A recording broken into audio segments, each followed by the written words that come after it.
बसंत के मौका पर शहबाज शरीफ साहब ये गाना गा सकते हैं, मैं छज पताशे वंडा अज कैदी कर ले माहीनू।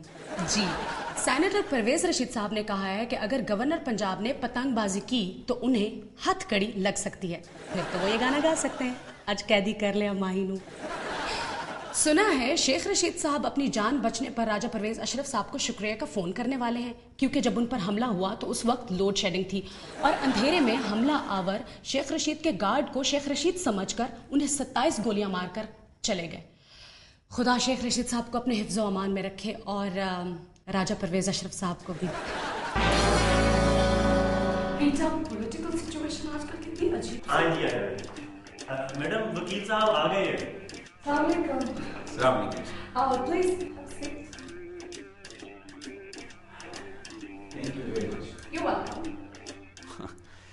कैसी हैं आप? I am fine, thank you so much.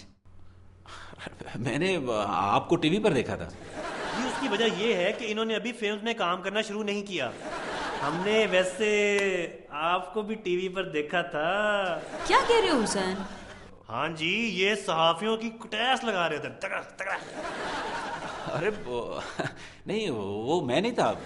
आप ही थे, आपने काला कोट पहना हुआ था। हुसन, सब वकील काला कोट ही पहनते हैं। देखिए, हर कम्युनिटी में हर तरह के लोग होते हैं और फिर हमारी अक्सरियत बरादरी जो है ऐसी नहीं है। कुछ लेंगे आप? फीस लेंगे, है ना? हुसन, मेरा मतलब था चाय कॉफी। नो थैंक्स, मैं बस अभी पी के आ रहा हूँ। It's okay. अब तो आपके चीफ जस्टिस भी बहुत पुरज़्म हो गए अदालती निज़ाम में इस्लाह के हवाले से। लेकिन ये हमारी खुशकिस्मती है कि हमारी अदलिया नई रवायत कायम कर रही है और कानून की हुक्मरानी बहुत ज़रूरी है। एक तो मुझे ये समझ नहीं आती कि हमारे यहाँ सब लोग जमहूरियत के पीछे क्यों पड़े हुए हैं। हमारे यहाँ तो हर डिक्टेटर आते ही कहता है कि वो जमहूरियत को बचाने आया है। माशाल्लाह इनकी मासूमियत पे, और इनकी अदालतों ने हमेशा उसे सपोर्ट किया है। वो माजी का किस्सा है, अब नहीं। आई थिंक जस्टिस किसी कौम में कौमियत की स्पिरिट पैदा करता है। यस। खैर, फरमाइए, आपने कैसे याद किया? इन्होंने नहीं याद किया, मैंने इन्हें बताया कि सुभानी साहब भी एक मायानाज वकील है। ये तो आपको जानती भी नहीं है, तो याद कैसे करती? प्लीज आप ये पेपर्स देख लीजिए। आपकी दूर की नजर खराब है। चलिए करीब से देख लें। वजीर खजाना शौकत तरीन साहब ने फैसला किया है कि अब वो IMF से कर्जा नहीं लेंगे और बाखबर जराये के मुताबिक उन्होंने अपना इस्तीफा वजीर आजम यूसुफ रजा गिलानी को पेश कर दिया है कि अब मेरा काम खत्म। सदर के खिलाफ नाजेबा SMS अरसाल करने पर फैसलाबाद की एक अदालत ने एक नामालूम शख्स के खिलाफ मुकदमा दर्ज करने का हुक्म दे दिया है। अदालत आलिया के इल्म में यह बात होनी चाहिए कि अगर इस तरह की रिवायत चल निकली फिर तो पाकिस्तान की अक्सरियत अंदर हो जाएगी और हमारी जेलों में तो वैसे गुंजाइश नहीं, और लॉ एंड ऑर्डर की सिचुएशन जेलों में इस कदर बुरी है कि अब कैद होने का भी कोई फायदा नहीं रहा। और ये जो जरदारी साहब कहते हैं ना, या मैं जेल में रहूंगा या ऐवान सदर में, तो उनके बारे में शायर ने क्या खूब कहा है। अब तो घबरा के ये कहते हैं कि मर जाएंगे, और मर के भी चैन ना पाया तो किधर जाएंगे। एन नवाजिश जी, वक्त तो आया हमारे सेगमेंट का, देखिए।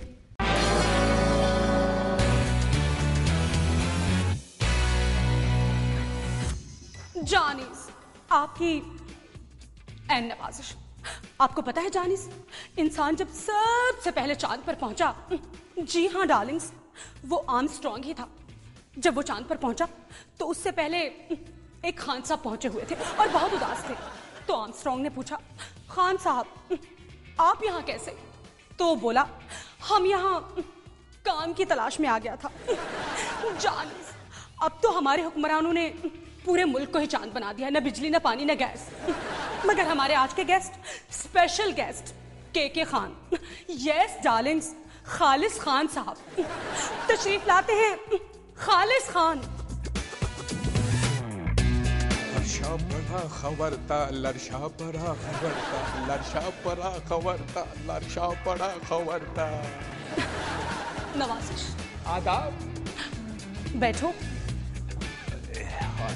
वाह वाह वाह वाह, कुर्बान जाने तू शवम ची खूब में लगे। वाह वाह बीबी शीरी, वो खाना खराब का बचा, वो तुम इतना खूबसूरत बन गया है।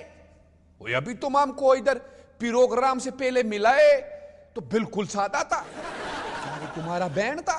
खान जी, मैं बच्चा नहीं हूं, बच्ची हूं, और वो हमारा बहन नहीं था, मैं खुद थी। ओए मड़ा, ये सुर्खी पाउडर ने तुम्हें इतना खूबसूरत बना दिया है। वैसे खर्चा मर्चा कितना हुआ है? हमें भी ऐसा बना दो यार, वो खस्ता गुल की वालदा को दिखाएगा कि हम भी ऐसा बन सकता है। रहने दो खान जी, तुम तो वैसे ही बहुत अच्छे लग रहे हो, और ये कपड़े बहुत अच्छे पहने हैं आज। और क्या बात करती है, ये तो 9 साल पहले हमने समुंदर खान और दरिया खान की शादी पे लिया था। एक दिन सीधा पहना, एक दिन उल्टा पहना, किसी को पता ही नहीं चला। वो 150 रुपया लगाए मेरा। और वो हमारा दोस्त है ना जरार खान, गड्डियों का शोरूम है, उसने कहा कि प्रोग्राम में जा रहे हो तो अच्छा साफ बन के जाओ। हम हमाम पे गया है, हम नहाया धोया है, शेप करवाया है, उसने हमको यहाँ पटकरी भी लगाया है। ठीक है खान जी, ठीक है, बहुत अच्छा हाल है तुम्हारा। पेशावर का हाल सुनाओ। ओए जालिम का बच्चा, किसका जिक्र किया है तुमने? ओए हमारे शहर को तो बदनजर कहा गया है। ये कोई एएनपी का लीडर है? और छोड़ो लीडर मीडर को, उधर मरा इतना धमाका शमाका हुआ है, एक रात तो धमाका ही नहीं हुआ और हमें रात नींद नहीं आया।